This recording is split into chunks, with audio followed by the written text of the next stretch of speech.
আমরা 3 জন মিলে 6000 হাঁস আনছিলাম। হাঁসের বয়স 1 মাস 60 দিন, 1 মাস 10 দিন হয়েছে, ঠিক আছে। কিন্তু আজকে ঈদের দিন সকালবেলা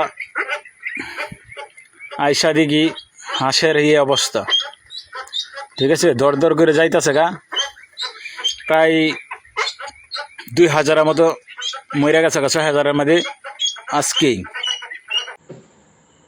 আসসালামু আলাইকুম সবাইকে আমার শখের ফার্ম চ্যানেলে স্বাগতম।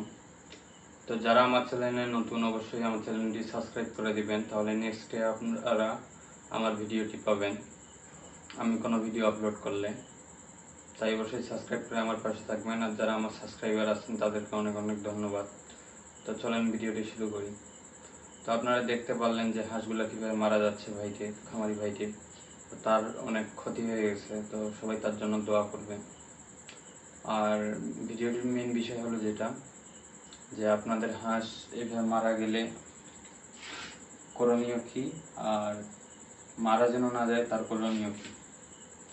তো হাঁসটির যে সমস্যাটি হয়েছে মেইন, তো সেটি হলো ডাক প্লে। তো ডাক প্লে ধরার কারণে হাঁসগুলো একের পর এক মারা যাচ্ছে। তো ডাক প্লের যে লক্ষণগুলো, মাথা নাড়াতে নাড়াতে মারা যাবে, খাবে না, ঝিমাবে, আর মাথা পাগলের মতো করবে আর কি।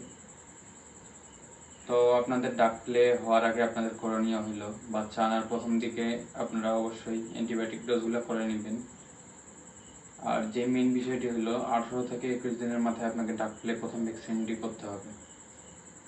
তো এই ভ্যাকসিনটি করার পর আপনারা 33 থেকে 35 দিনের মধ্যে দ্বিতীয় ডোজটি করে